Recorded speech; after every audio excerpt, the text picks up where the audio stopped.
Kelly. Hello. So this is like our Create podcast. Why don't you tell us a little bit about who you are, what you do, and how we know each other? Okay, so my name is Kelly Melia, originally from Birmingham, born and bred, and I am a business owner, entrepreneur, and now property developer. So, what was the first question? It's not my story. I need a list. Yeah. So what I do, I am a business owner, so I've got a international media business. So we work all over the African continent. We also work in the US, UK, Europe, and we run events and exhibitions. We do daily news on African mining, energy, infrastructure. I've been doing that since 2016. So I've got office in Cape Town, but we've been doing events all over the world since then. Got a team of 50 individuals, and I have a CEO who runs the business day to day, and one of my business partners. Also, I have a short-term rental portfolio in South Africa, and I also do property development in the UK. Hence, And that's how we know each other, isn't it? Yeah. I've still not had my invite yet to Cape Town. Anytime.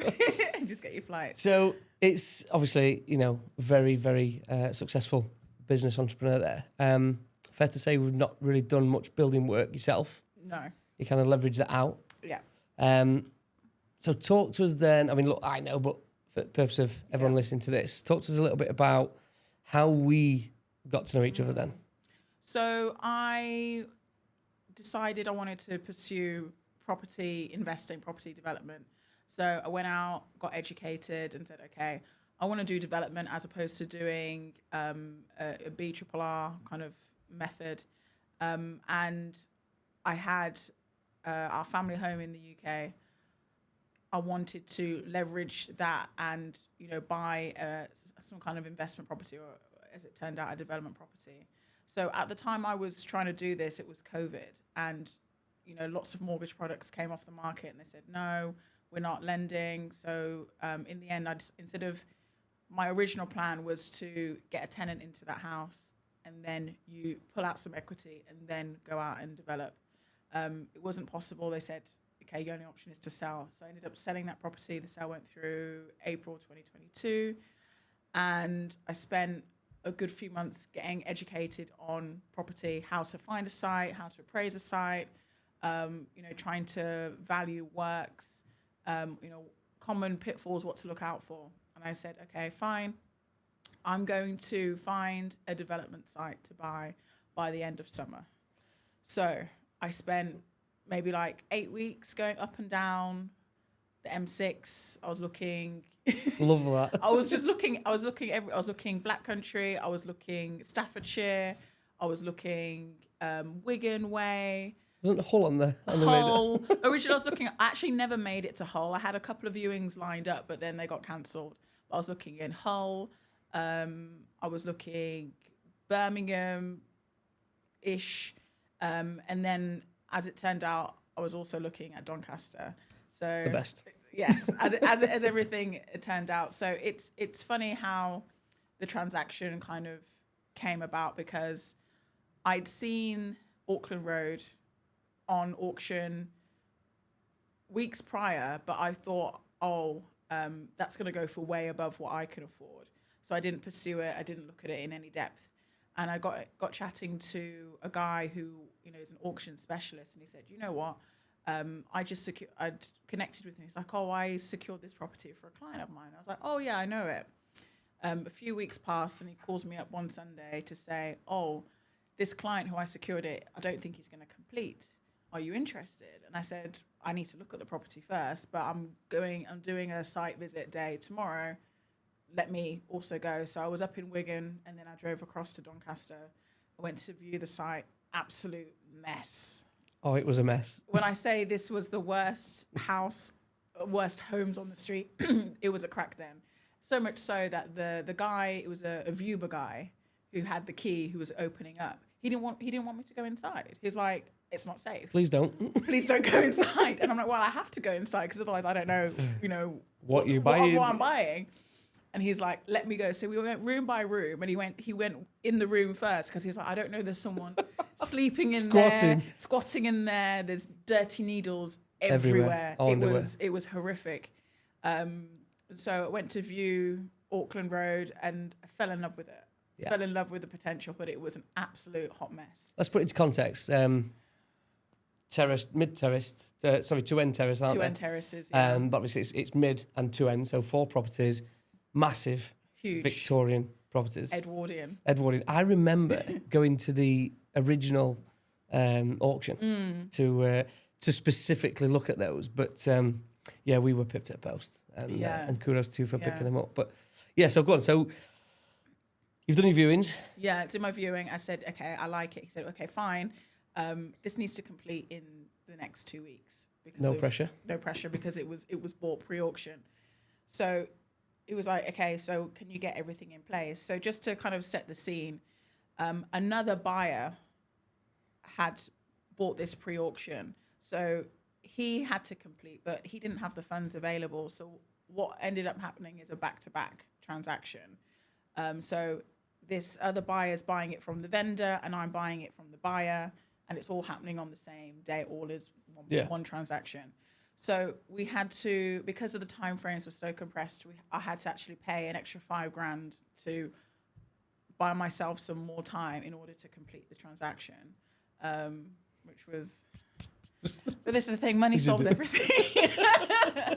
Don't we? Yeah, as we're going to find out in a minute. Yeah, money solves everything. So I managed to get a bridge.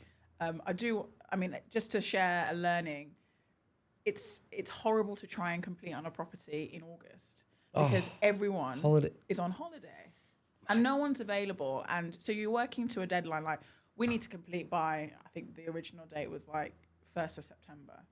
Okay, fantastic. When can a valuer come around? 15th of September. And you're like, come again? That's not going to work because I need to complete. In order for me not to lose this deal, I need to complete. So I ended up finding a lender who would do a desktop valuation. The numbers stacked up for them based on a desktop, and they gave me my bridge. And the idea was, okay, buy on the bridge, get the development financing sorted, and then be off the bridge. My bridge was only 9 months. So I had 9 months or 8 months, if we want to build in some time for legals, to get off that product and onto a development finance. In the meantime, I knew I wanted to kind of start stripping out, start understanding what I didn't know existed on the building that needed to be done. Yeah. And so I'd met a builder on a different site that I was looking at buying. He'd come to Auckland Road. I thought, great. He was motivated. Wanted to start on the strip out. We needed to secure the site first of all. So, the Harris fencing went up and everything else, and we started strip out. But it became apparent as the weeks went by that this wasn't going to be the builder that I was going to be working with long term.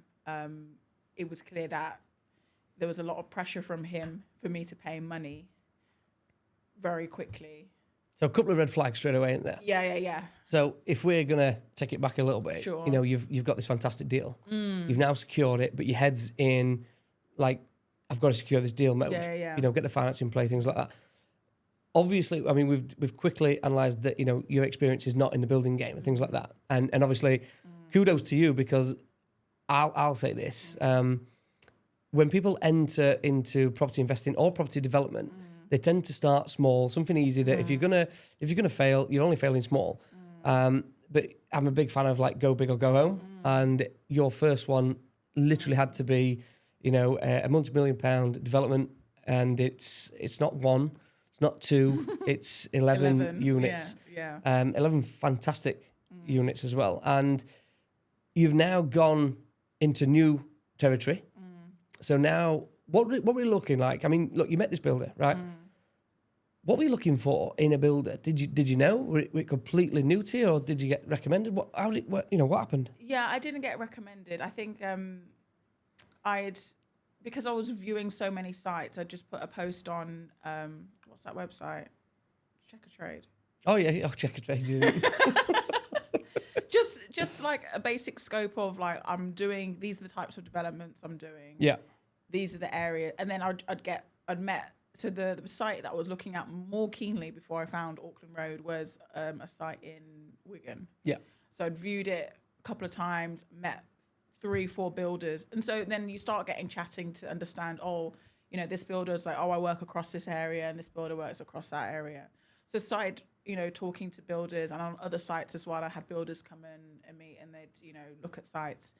And I think for me, that was a big learning, because the way, I think it works fine if you're doing a BRRR, if you're doing a smaller project, whereby you can go to, either before you've purchased or, once you've purchased, come and get 3, 4, 5 quotes.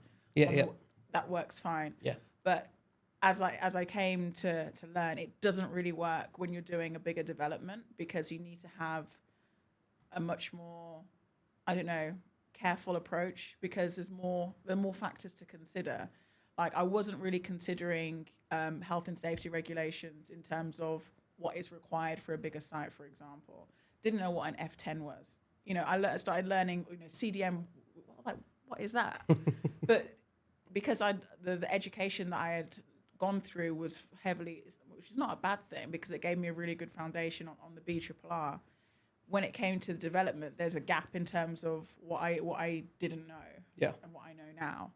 And I think going builder first was the wrong way to go. I think finding an experienced project manager, which is how I met you, was the way forward. Just because there were so many more factors that needed to be worked through, rather than just kind of jump straight in.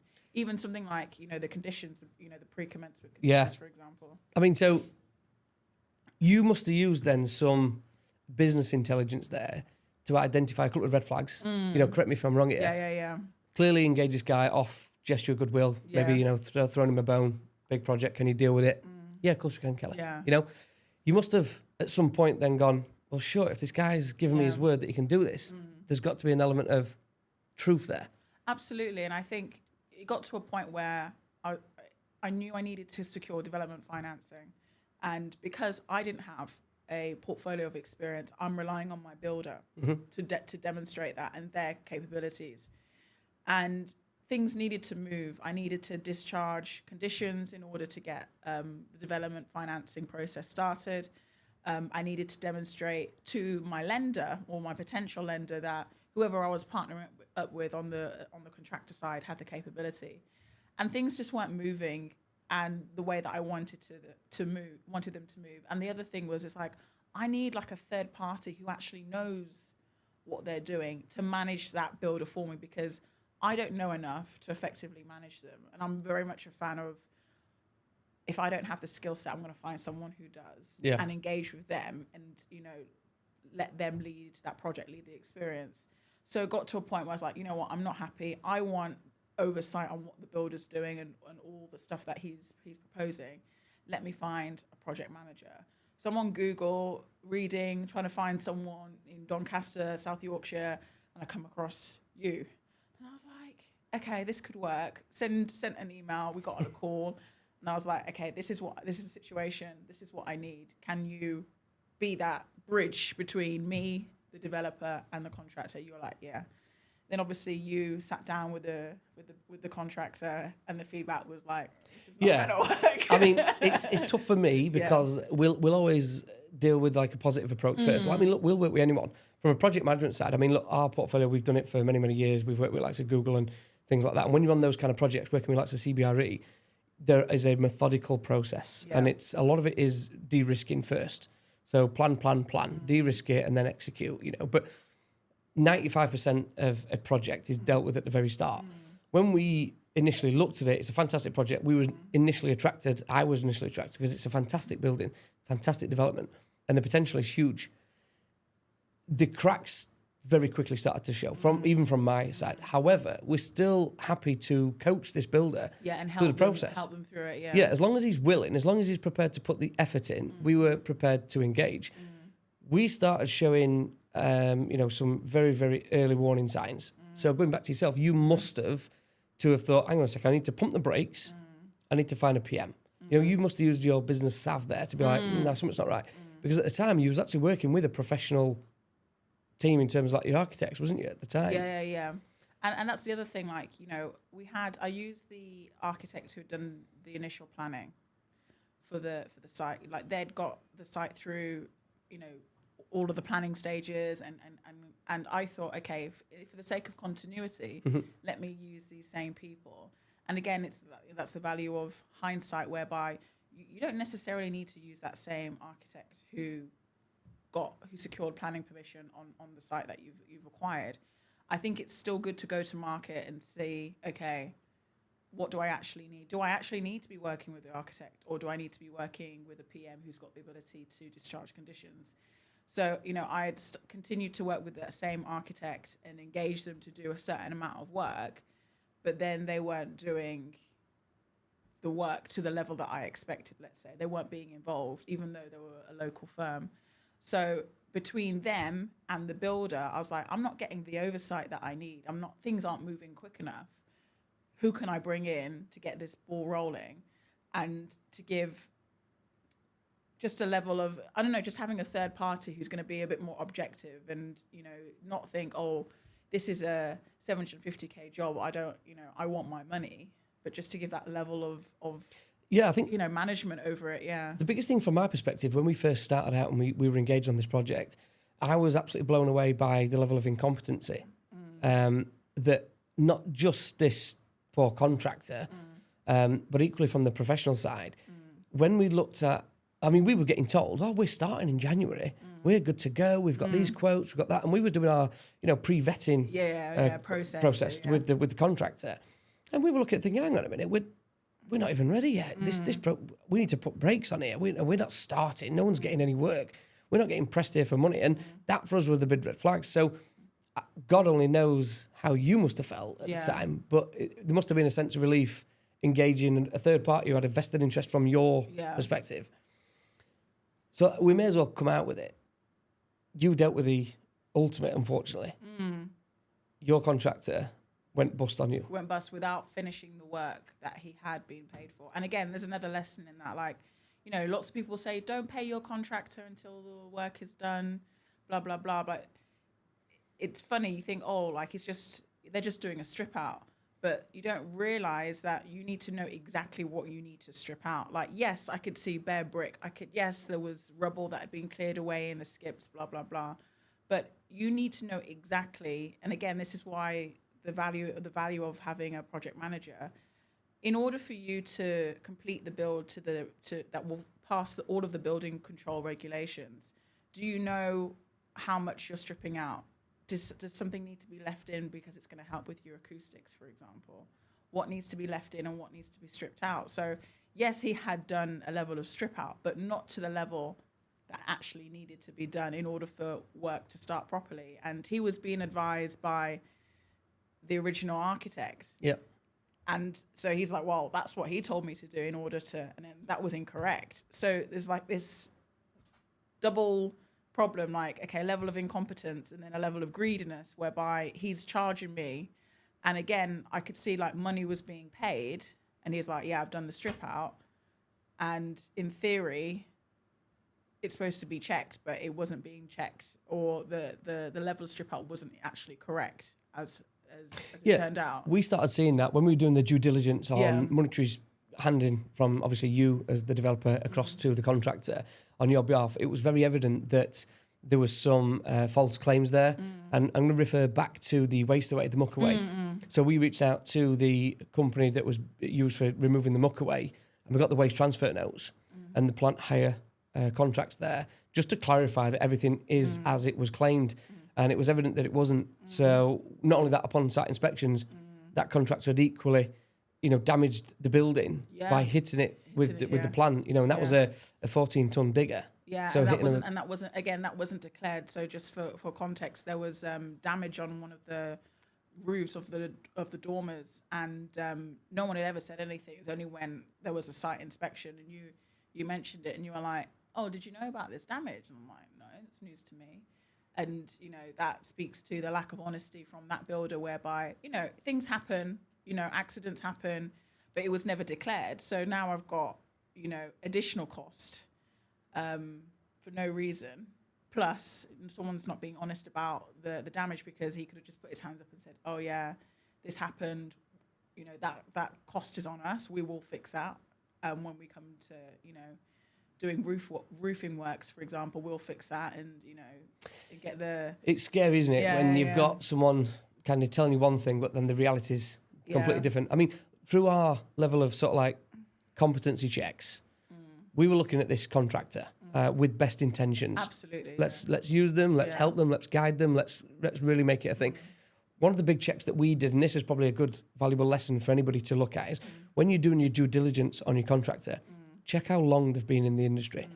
When we did our checks on this particular contractor, it only had 1 year's worth of trading, which my experience tells me that is not enough as a business to take on a project. To take on that size, project, yeah. So that was a huge, huge red flag. So when we came to the forefront of, hey, look, we may need to work with you here because the lender may knock you back, his response was very, very challenging. Very defensive, yeah. Very defensive, which was, it's not nice to hear. So I'm sure he was, he didn't like to be challenged, but he soon came around. He took it and said, hey, okay, fine, let's do what as long as we can start in January, you tell me what to do and we'll sort it out. Yeah. When we told him it's not going to start in January, that's when the problem started. The problems really started. The real problem started. The huge problems come. And it was, I think, inevitable. And our gut feeling was right, because it wasn't far into the new year that he actually went into liquidation. Absolutely, yeah. And look, I have to hold my hands up and be like, look, I lost money with this builder because I paid them for stuff that I should have waited and paid them when I was sure it was complete. With a development this size, you should be paying your contractor once a month. Not weekly, not every 2 weeks. Valuation payments, yeah. It needs to be once a month. There needs to be an agreed time frame. The work is done. We're going to submit, claim for it if you're not using an IMS, on the 20th, and then you'll be paid on the 28th or whatever the schedule may be. So, the combination of them taking almost early payments for work that hadn't actually been done, they knew on their side, obviously, that their cash flow was constrained, which is why there was so much pressure to start in January, even though I said to them, I can't start in January because I don't have a development loan approved. Far too early in process. So until we get all that needs to be done, conditions discharged, all of these bits and bobs, then we're not moving. Then, yeah, as you said, not long into the new year, he said, all right, I've gone bust, I'm in liquidation. And then you're like, well, you actually haven't done what you said you'd do. It's like, yeah, I'll get the lads to come up. Obviously, the lads never came up to finish. Yeah, so finish what they're supposed to have done. Extremely disappointing, because there was a counterclaim put in there, and we were doing everything by the board. At the end of the day, look, the project is the first and foremost, right? We're looking at a successful project, irrelevant to the scenario. Things happen, of course. Look, he'd done some work, and rightly so, he'd been paid for it, but it was never valued. Yeah. It was just literally, hey, I've done that, submit payment, and you did. Yeah. To be fair, you were the perfect client. Yeah, I paid on time. This is it. So I think there's some early warning, things there to think out, and don't just quickly pay the contract, to make sure you're doing your due diligence. Yeah. How did it make you feel? Were you nervous at the first start, using this contract, or? I wasn't nervous, but I think, I was disappointed, I guess, in myself for not putting, checks and balances in place. Because, I've run a business before, and you can go and start blaming, this supplier this supplier that, blah, blah, blah. But you have to look at it as what, as a business owner, what didn't I do in order to prevent this from happening? So my thing was, I should have brought in a PM from the very beginning. I'll be fair play to you, because not many people will look at themselves. Yeah. So kudos to you there, because is it a bit of pill to swallow? No, I think you've actually done the very, like I said, the business intelligence kicked through at some point, and you've gone, no, hang on a minute, this is not right. Yeah. Let's stop the boat. Stop it. Yeah. Let's implement the right team, and let's re-engage. Yeah. And that's exactly what you did. And listen, I'm grateful that you actually did reach out. We do a lot of our own work, as you know. We do take clients, obviously, but we're very cautious on who we get involved in. Yeah. This project, I was kind of drawn towards it anyway. And I was grateful just to be assisting you through it and make sure it was done methodically and done correctly above board. Because look, there's got to be an element of passion in every project that you deliver. Yeah, absolutely. When we start to see the cracks, it's difficult for us because we are a contractor as well, right? And to approach that conversation with not only yourself, the other contractor, it can be seen as favoritism, or it can be seen as, oh, you're only saying that because you want the job. That's never the case. Yeah. There's facts on the table here. Yeah. Can it be dealt, with the right contract? Can you deal with that level of work? Can you produce it? Can you cash flow it? What's the risk factors involved? Absolutely. And when we started going through that, there was some difficult conversations to be had. Absolutely. Yeah. And I think even if you, aside from like the cash flow element, like when you're doing a development of a certain scale, you want to see just a level of, methodology, processes, like the fact that you guys use a software to manage things and everything's organized. There's folders for this, there's folders for that, there's your work schedule. And I'm like, yeah, this contractor didn't have the capability to support me with something like that. That's not his fault. He just doesn't. But I can't be relying on him to deliver a project of this scale, on time, on cost, good quality, if he doesn't have the capability. So again, like that's on me to be like, okay, you don't have that skill set, that's fine, but who then can I bring in to actually do it? And I think as well, like I knew as a first-time developer, I had so many obstacles against me just to get it done. And I realized very quickly that I need to kind of have a brand behind me, someone who's very established, in order to sell it to the lender. Because at the end of the day, they know I don't have the experience at that scale. So we're relying on the portfolio of my team, essentially, and their experience. I think the biggest thing there is obviously the team, isn't it? End to end, you don't have to be joined at the hip. But I think what's brilliant from our perspective, getting on this project from a project manager perspective, that's one thing. You've got a process that you follow, and then once it's pretty much dealt with and the job's pretty much pre-planned, you can press play, and then you can monitor it as it goes through. On the contractor side, for a principal contractor, of which obviously we are, that's a different kettle of fish. There's two different roles there, huge roles. However, they can be leveraged. So you yourself, as a business owner, managing from a distance, you ensure that everything was delegated correctly, efficiently. And for us, it gave us a lot of peace of mind that actually you were on it. That gave me that sense of, well, this is great, because not everybody is. And it's difficult to engage in a sort of like a client-contractor relationship if the boundaries aren't sort of like identified. And what we noticed from the previous contractor was the boundaries were never sort of like aligned. And that was because, not from you, but it was more from the previous contractor, because there was a lot of smoke and mirrors. Yeah. And that, to me, if you're not dealing with transparency, especially in, now with these modern methods of construction and softwares and whatnot, you've got to have full transparency. So we've moved on forward. Unfortunately, this contract has gone bust. Yeah. It's done. It's happened.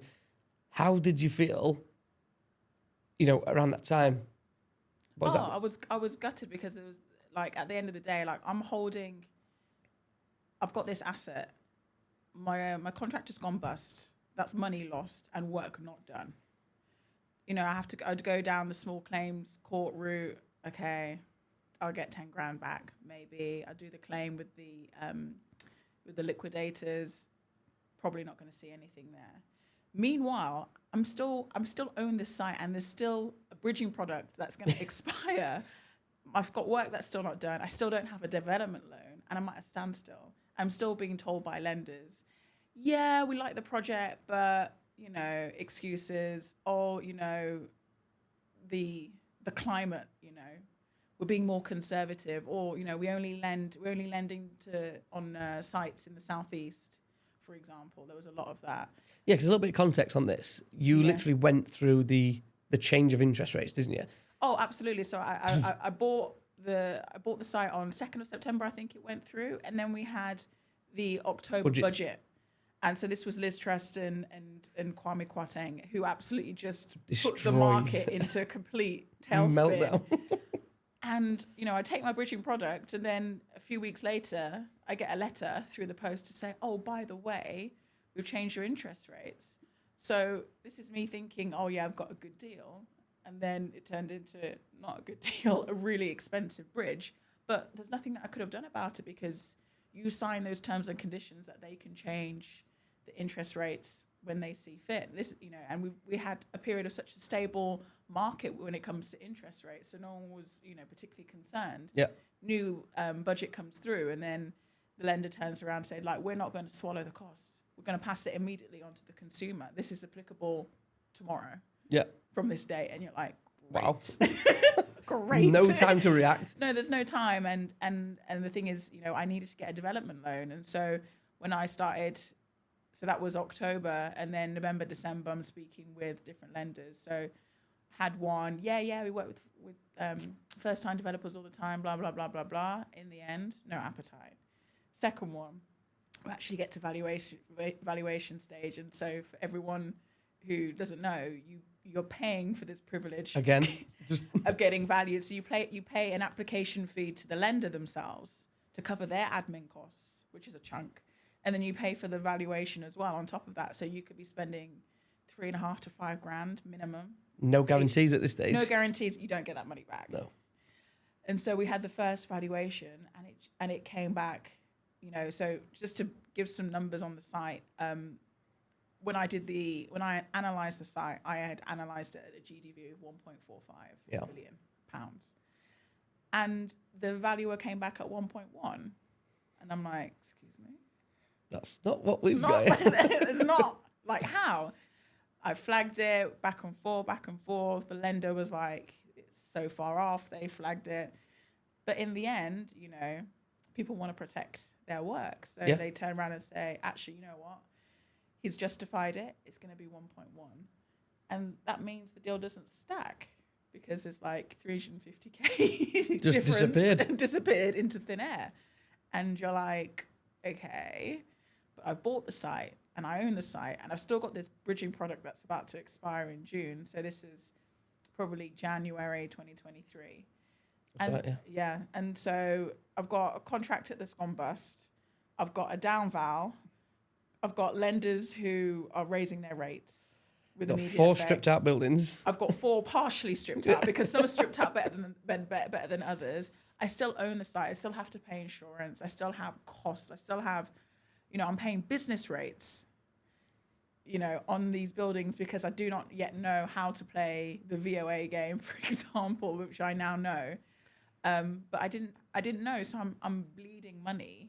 Now the benefit, what I saw is that you never panicked.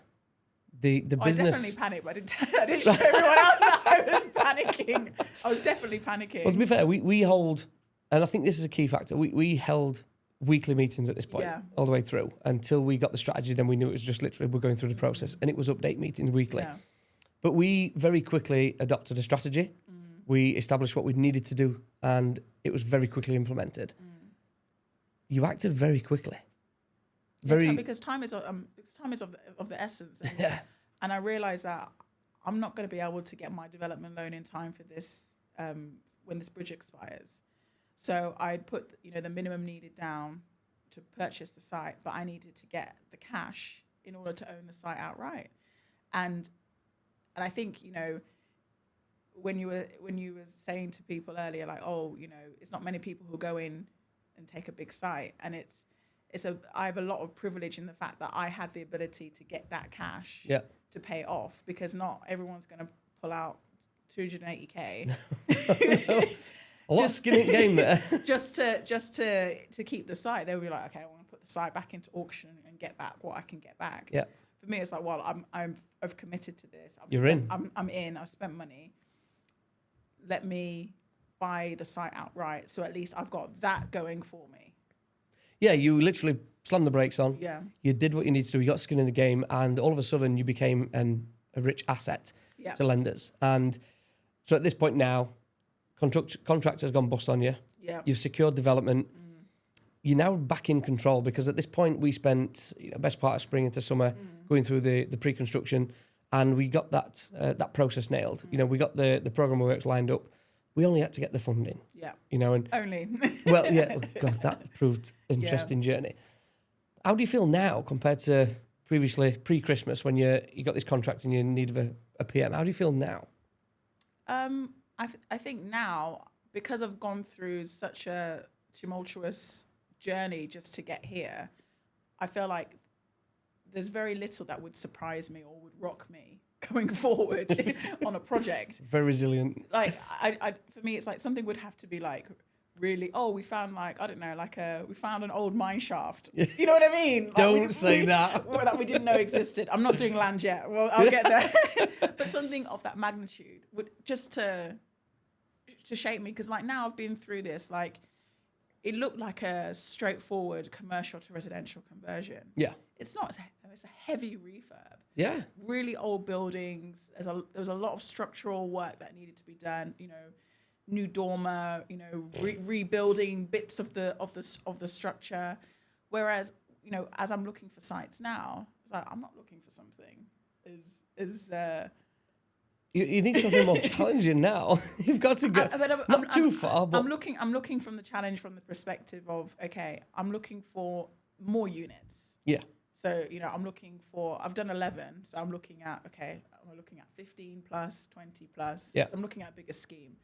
But I know, because I've seen so many sites now, that if I buy an office building that was in use up to, you know, a year ago, I don't need to, you know, rebuild half the building. It's a straightforward strip out and fit. Yeah. It's not, it's a lot of volume of work, but it's not difficult. No. That's No, the difference, you did go through a big transition there. Yeah. From because let's be real, this was a hotel. Yeah, this was, so of the 3 houses, 3 of them were a B&B, and then 1 was a residential home. So portfolio mortgage. Yeah. And then the acquisition. There's a lot involved, you know. Kudos for what you actually went through and your first development. There's a heck of a lot of admin, and you realize you're just signing your life away, because you're signing these guarantees and all of these things. You know, there's, you know, director resolutions that you're signing, and, you know, again, because I've had a business, and as a business owner, the majority of my role is administration. Yeah. And people will think like, you know, you own a business, it's all like fun. And no, I spend most of my time reviewing contracts, signing contracts, solving problems, putting out fires. Like that is my job. Yeah. So when I'm going through this process, it's like, it's the same thing. Yes, I'm doing it for the first time with different people. Yeah. Because essentially I'm a team of 1. I'm the only person in my company. I don't have a team around me, but I'm going to, you know, work with more experienced consultants, let's call it, and then get the job done. But it would take a lot to phase me because of this whole process. Just from start to finish, it has not been straightforward, which I'm very grateful for, because the learnings are there. The learnings learnings are there. Did you make the right decision? Yes. And what's it looking like now? Because we were there today, weren't we? It's looking fantastic. Yeah. So I've got 5 units that are pretty much ready to go. It sounds weird. They're ready to go, but they're missing windows and doors and flooring. There's another story. Which is a whole other story.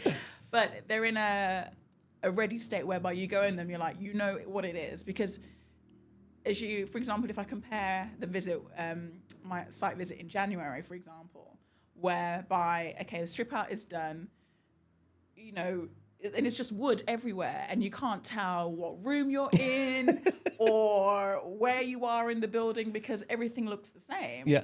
And you're just like, is this gonna work out? Because, you know, when you don't have plasterboard there, it's just like, what is it? Like, as Barney would say, you got half a rainforest in, which you do. Oh, easily. It's like... Well, the whole buildings, okay, the buildings are existing, but they're defined as new because flats didn't exist before. So it's a new build. We are literally putting walls in walls that are brand new. So we are creating something from scratch, ultimately. Going through, you know, the start of the build, did you get any kind of like peace of mind, or did you have any concerns, given that a contract has just gone bust and you're now going into a new contract? You know, how were you feeling at that point? Did you have, what were your thought process? I think because I knew Create had a portfolio of work. Yeah. And you'd been very open. You're like, oh, I've done this. Like, I think around that time we'd come to 7 studios before it was even. Yeah. It was all being. You did. You see what I mean? So I knew you guys were working. I think it was in the summer actually when I'd come. Yeah, because you brought your daughter, didn't you? My daughter. Yeah. So I knew there were, and then I could see that you finished sites here, that you were acquiring new build sites. So there was that peace of mind. It's like, this is not. I'm not just the only project of these guys. Yeah. There's other things going on at various stages of the pipeline. So that brings security whereby if my project stalls, like, for example, with the other contractor, they're not going to fall away because they were just banking on the money from that project. Of course, yeah. So there was that level of security. The fact that you were, you know, just having a good website, social media presence, all of these things, it's like, okay, this company is known and they're known locally or, you know, regionally. And it's funny, as time's gone by, people are like, oh, yeah, I know. Yeah, I've seen that guy. So, you know, you talk to people. I try to stay low key. And here we are on a podcast. Exactly. But you realise, oh, okay, they've got other things going. So, you know, if my project is delayed by, I don't know, a year and a half, yeah, it's fine. Yeah. It's fine. They've got other stuff going. So that was that level of security there, yeah. For sure. No, it's good. I mean, a couple of things, you know, when it comes to, I think that the key snippets that we could probably give are like, for no matter who it is, where you are, when it comes to vetting contractors out, you want to be going to like local building control, you know, local authority. Yeah. They're going to tell you how it is. Yeah. You know, go speak to merchants. Yeah. You know, are you familiar with this contractor? Other build teams, do you know them? And good builders will always speak highly of other good builders. Yeah. Do you know quite an interesting one? What's that? A lot of people will say like, oh, he's a cowboy builder. And I hate it with a passion. Because a cowboy's a cowboy, right? Yeah. He rides horses, he rounds them up and he does his do. And a builder's a builder. You can't call a cowboy builder. Yeah. You can call a cowboy on a building site a cowboy. Yeah. He's not a cowboy builder. Yeah. A builder's a builder. He will always do it properly. Yeah. You know? I mean, look, at the end of the day, for me, it comes back down to your systems. If you don't have the system in place, you're gonna get what you get. You're gonna get someone who's like, oh, I can see an inch, so I'll take a mile type of thing, and that's what it comes down to. So, you know, for me now going forward, even if I wasn't to work with you guys, my standard that I'm looking for in terms of how they conduct themselves is like, I need this, this, and this. Yeah, 100%. And if you don't have that, it's like, well, I don't think this is going to work out. Yeah, you've got to start with, it's a simple process, right? Yeah. And if you're looking at someone who's insured and they've got sort of like plant insurance, things like that, and they've got their own team, if they've got payroll, there's your starting point. You know, if you've got no trading history, there's got to be a couple of red flags there. But and I see this all the time, you know, and we're always on the lookout to see how we can lead and inspire other companies and whatnot. But I think ultimately it's about getting the results, you know, getting it done. Yeah. Because projects, and this is probably a misconception from say clients to build teams, we're investors, so we buy our own plots of land, we buy properties and we develop it, right? It has to start with the GDV and then you take everything off. So take off your build costs, take off your purchase price, take off your interest, things like that. I'll disagree with you there. So this, when I'm analysing sites, I do GDV and then I take my profit. Yeah, so you profit. Exactly. All those things, got to take them off. Yeah, exactly. And normally the last thing that comes off is so like, start with your GDV, you take your profit off and straight away. Take your interest off, take your bank interest, take off your purchase price, things like that. Yeah. What you've got left is naturally what you've got available to build with. And if there's not enough, that's it. Walk away from that deal. But this is the thing, and like again, if I look at the deal and what I've learned from being in that situation whereby it's a back-to-back transaction, there's pressure to complete, blah blah blah. You make your money on the purchase price. Done. End of story. Full stop. So for me, there were two missed opportunities. Because it's my first transaction. Oh, we're not bringing this up, are we? What? The building at the back. I'll get there later. Oh no. Because it was my first. I felt there was a certain pressure to complete, like, you know, at this price. Yeah. Whereby, you know, I could have let the deal die because it wasn't my money on the line. It was the other buyer that I was buying off. Yeah. And then gone back to renegotiate. So the advice that I'd gotten at the time was like, no, like, he might not sell if he's now got a bit of cash from this other buyer. I don't know. We'll never know. But at the end of the day, if I was looking at my interest only in terms of getting the best purchase price, I probably could have saved 20, 25 grand. Yeah. 30 grand maybe on going at a price that was better for me and my as the deal. That would have been a better purchase price. Yeah, fair point. Just to save, like, even if I had saved 15 grand, that's 15 grand that I could have used to do something else. It's a lot of dough. Yeah. It's a lot of dough. All right, we did touch on it. Shall we delve it in? I suppose, where did the influence come from? So to put it into context, you've acquired the site. Yeah. And that site came with 5 buildings. The site came with 5 buildings. And there's a couple of key things here. Like, you find a site with planning permission, fantastic. That's one less thing that you have to do. You don't have to go through that and go back and forth. But just because, I think there's a couple of things. Just because a site has planning permission doesn't mean it's commercially viable, as you say, in terms of having enough money, value in the GDV to do the works. And second of all, whatever scheme has been designed may not be the most commercially profitable scheme. 100%. And this fell into the second category. So in my head, in my understanding at the time, is like, okay, you've got planning permission, you have to deliver the scheme as is. Yes and no. So, yes. Who guided you by that, by the way? Was that the professional? Well, not name names, but was that the then professional? The then professional team. The then, who they were comprised of. Yeah. So it's like, this is what it's done. So you've got 11 units, so you must deliver 11 units in this configuration, and the outbuildings that you've got need to come down. So there was, at the time when I bought the site, there was a massive garage. Huge. Outhouse, huge. Probably double story. Yeah, and so I probably could have got a nice, maybe 2 studios in there, or one minimum. That's only what, 210K, if we're going to put value on it. Let's call it 200K. You've been reserved there, Kelly. But again, you need to understand that an architect is going to deliver planning permission. That's what they've been. Yeah. And not all architects are commercially minded and looking at what's the best for the site, because it's not just in terms of the scheme. There was other things, for example, with the drainage as well, with the soak away versus attenuation. And if you've got a commercially minded architect who knows, okay, I know the site, this is actually feasible, and it's going to cost 20 grand less, then that's going to be the solution I'm going to put forward. But not everyone is so minded. So what happened, because my professional team at the time were delivering as per, they weren't going back and saying, how can we make this site better and more profitable? They weren't doing that. So that outhouse was demolished. It's gone. I'm still dying inside. And so by the time you guys are brought on the project, so let's say it was demolished September, October, I think our first conversation was November, December, around there. Yeah. It's too late. It's already gone.